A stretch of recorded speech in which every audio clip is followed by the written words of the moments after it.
அந்த கதை முடிந்த கதை, எந்தன் மனம் மறந்த கதை.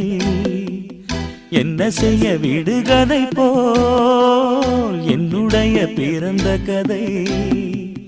காலங்கள் தான் போன பின்னும் காயங்கள் ஆறவில்லை, வேதனை தீரவில்லை. சொல்லிவிடு வெள்ளி நிலவே